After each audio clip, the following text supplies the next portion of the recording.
Hello gorgeous people, how are you? Today I'm talking about dancing. If you like dancing, you're gonna like this one. If you don't like dancing, you're still gonna like it. I'll tell you all about it on the other side.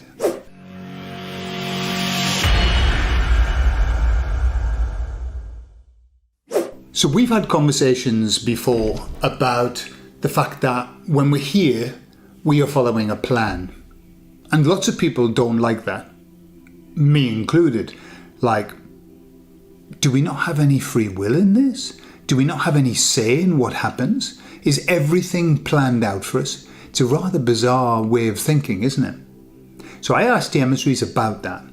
And they said, there is nothing that happens that's spontaneous in this life. Right? Well, I was a bit vexed with that. And I said, what do you mean? How do we not have any say in all of this, what's happening in our lives? So we're talking about our lives. Is everything orchestrated? They said there are three plans. There are three plans that go on. They said there's the external plan, the outside influence plan. There's your plan, my plan, and then there's God's plan. And those are the three plans that are running concurrently. They explained that the outside plan, the outside influence, is, let's talk about the baddies. The baddies have their external plan, the one that is trying to manipulate and to pull people off their path. That's the first plan. That's the one that affects us a lot. Then there's our plan, and this is where the free will comes into it.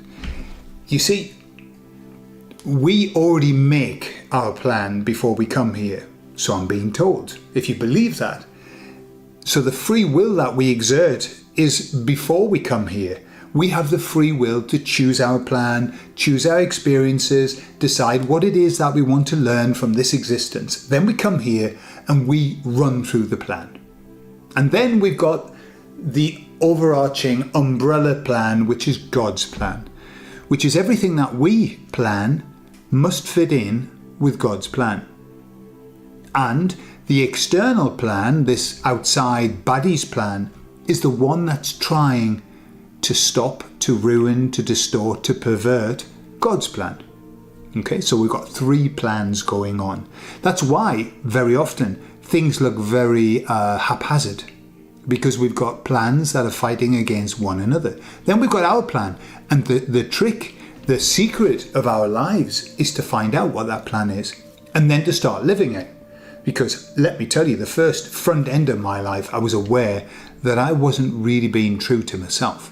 And I think that's our job. The plan is that we set up is for us to have all of these trips and falls and stumbles until it is that we realize what our plan is, and then we start living it. So getting back to free will, the emissaries give me this very beautiful analogy. And they said, imagine that you're dancing. This life is a dance. And let's say it's a waltz, okay? It can be anything. It could be anything, you know. It could be a tango. Now the waltz, if we just focus on that, the waltz has certain steps. So we are dancing our waltz. And although we have certain flexibility in which particular waltz steps we're going to choose and which part of the dance floor we're going to be on, we are dancing the waltz. That's what they mean by following the plan. It's like, it's a waltz. You're not going to do another dance. This is the dance that you've planned. And then they reminded me of these beautiful words from Anthony de Mello. And he said, you were not the dancer. You were being danced. And when I first heard that, I couldn't get my head around it. What do you mean? We're not the dancers, we're being danced. What he explains is that we are being led. You know, in a waltz, there's a couple, isn't there? Used to be a man and a woman, but sometimes two women dance together as well. I've seen that. But I haven't seen many cases of two men dancing together. However, one person leads and the other one follows. And how I know that is because when I used to watch two women dancing together when I was a Jehovah's Witness, and there was never enough men to have at the weddings that we used to, because you're allowed to celebrate weddings, the women would dance together. And they would always ask the question, are you leading or am I leading? Right? Because naturally, if a man and a woman dance together, a waltz, typically the man leads. That's where we are. We are not the lead in the dance. We are the follower. God is dancing, so the emissaries say. God is leading, God is dancing us around the dance floor, and we are following his steps. And they said, sometimes it feels like you're dancing on your own. Sometimes you're dancing on your own. Sometimes you are dancing on your own.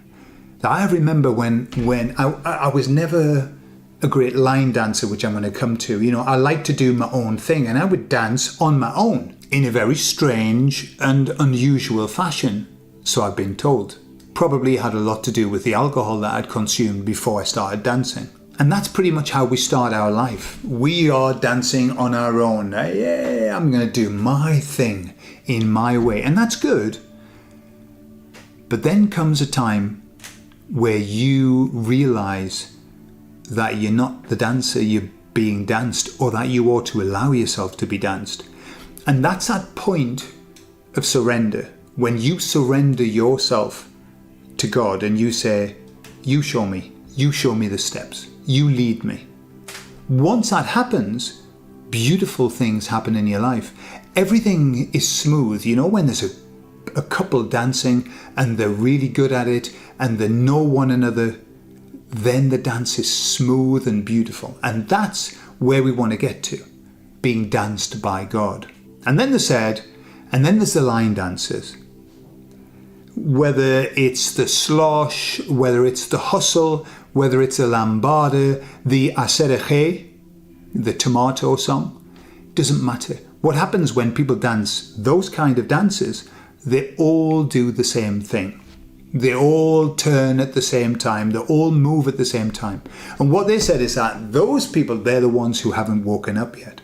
And they're just dancing the same as everybody else because that's what you do. But the real magic starts when you separate yourself from the line dancers, and I would guess that everybody who's watching this video has found themselves separated from the line dancers, thinking that is the most ugly dance I've ever seen in my life.